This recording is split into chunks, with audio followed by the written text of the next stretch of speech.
मोदी सरकार का एक और फैसला विवादों से घिर गया है। मोदी सरकार 1961 के एडवोकेट एक्ट में बदलाव करने के लिए संशोधन प्रस्ताव लाने की तैयारी में है।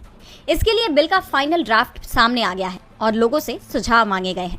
लेकिन इस ड्राफ्ट के सामने आते ही देश भर के वकील इस बिल के विरोध में खड़े हो गए। दिल्ली से शुरू हुआ ये विरोध देश के 14 राज्यों में फैल गया है। बार काउंसिल ऑफ इंडिया के चेयरमैन और बीजेपी से राज्यसभा सांसद मनन मिश्रा ने केंद्र सरकार से इस बिल को वापस लेने की मांग की है। बार काउंसिल ऑफ इंडिया ने सरकार को चेतावनी देते हुए कहा कि अगर केंद्र सरकार इस बिल को वापस नहीं लेती है तो वकील देश भर में हड़ताल करेंगे।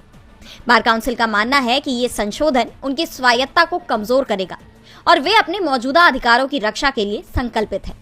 दरअसल एडवोकेट एक्ट में संशोधन के बाद केंद्र को बार काउंसिल ऑफ इंडिया में निर्वाचित सदस्यों के साथ 3 सदस्यों को नामित करने का अधिकार मिल जाएगा।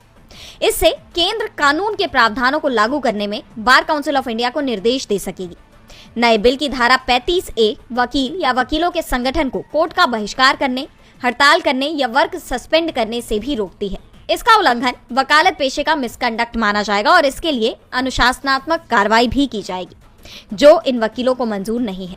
जगह जगह इस बिल के विरोध में प्रदर्शन देखा जा रहा है। यूपी में वकीलों ने 25 फरवरी को न्यायिक कार्य के बहिष्कार का ऐलान किया है।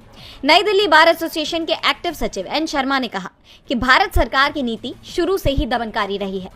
जो लोग दूसरे के अधिकार की लड़ाई लड़ते हैं, उनके अधिकार को भी छीन लिया गया है। सरकार कोशिश कर रही है कि वकीलों की एकता को खत्म किया जाए। वकीलों ने चेतावनी देते हुए कहा कि इसे लेकर सड़क से संसद तक कोहराम मचेगा।